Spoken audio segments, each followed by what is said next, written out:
The man saw something strange while hunting. He was aiming at a deer, but when he pulled the trigger, he ended up killing a young boy. Jeff was too shocked to say a word. He quickly ran over to check the situation. Sure enough, a child was lying in the grass. He knelt down trying to wake the boy, but the boy had already stopped breathing. Jeff collapsed to the ground, not knowing how to deal with this. Just then, the boy's father rushed over after hearing the noise. Sonny! Sonny!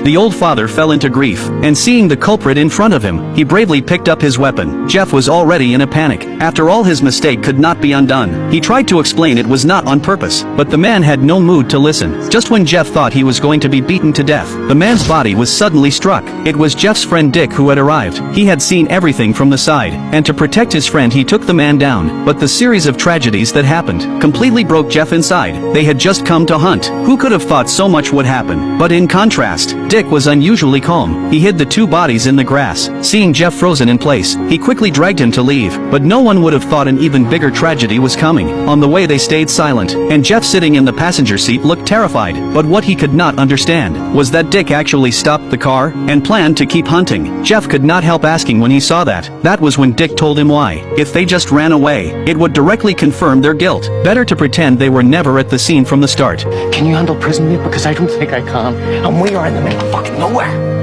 In hundreds of miles of forest. Now it seemed they could not just leave. At least they needed to stay here for a day, then return at night to deal with the scene. And to make the act more convincing, they went to a nearby store, chatted with the clerk on purpose, and casually mentioned they were hunting here. When it got dark, they went back to the motel. When the owner asked if they caught anything, they said they wasted the whole day, didn't see any game. Then they went to a restaurant, pretending to be starving after a long day, and took the chance to mention that the place they hunted was not in the forest where it happened. When night came, they finally returned. Jeff dug a hole nearby, while Dick thought of something. The bullets were also key evidence. If someone found them, the consequences would be serious. Luckily, he soon found one in the tree, but the other was nowhere to be found. He turned to look at the boy, touched his head with his hand, but there was no trace of blood. At that moment, Dick understood everything. While Jeff was burying the boy's father, he went aside to get to work. Only by taking out the bullet could they be safe. But Jeff disagreed. The boy had already stopped breathing. Digging a bullet out of his head now would be the greatest disrespect. The two quickly started fighting over it.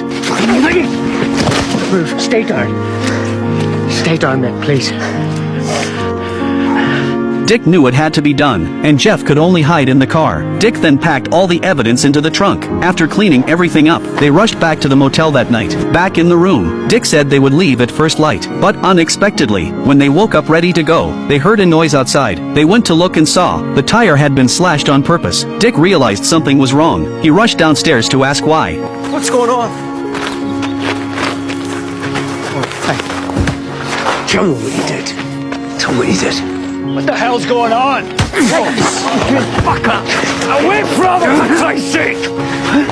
What are you doing? Fucking bastard. It turned out a few days ago when they first came here, they were just excited to hunt, but when they went to a tavern for fun, they happened to meet Whitebeard's daughter. The two hit it off right away, and stayed together, but when Whitebeard found out, he decided Dick was no good, which led to what happened earlier. Luckily the mayor stepped in, and Dick narrowly escaped, but their troubles were not over, because the tire was damaged. They had to go to a repair shop nearby, but while cleaning the trunk, Jeff accidentally dropped a knife. He panicked immediately. Luckily the mechanic did not notice, but they soon heard bad news. The car could not be fixed until the next day. To keep avoiding suspicion about the forest, they went to another tavern for fun, and happened to run into Whitebeard again. From him they learned that people already knew a father and son had gone missing. They became nervous. Before leaving, Whitebeard gave Dick a nose grab as a warning, but did not push further. Dick and Jeff did not think much of it. They just needed to leave the next day. As for the missing father and son, they were not too worried. In such a large forest, no one could find them right away. They just needed to wait until the car was fixed. But unexpectedly, that night at a bonfire party, the village chief found them. Because the village was remote, there were not many people. He invited them to help search for the missing father and son. To avoid suspicion, they had to join. Soon they set out. All the way they were on edge, praying they would not go to the burial site. But the chief knew the area too well. He knew the father and son went hunting in that forest. Soon the group arrived. Unexpectedly, Whitebeard brought hunting dogs. Dick and Jeff panicked. The group split up to search. Dick and Jeff purposely stayed at the back,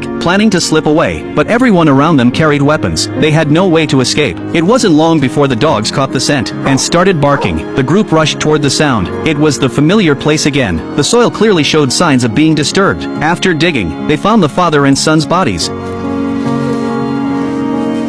Seeing they were exposed, Dick and Jeff ran toward the car. The villagers noticed their behavior. Sensing something was wrong, they quickly chased after them.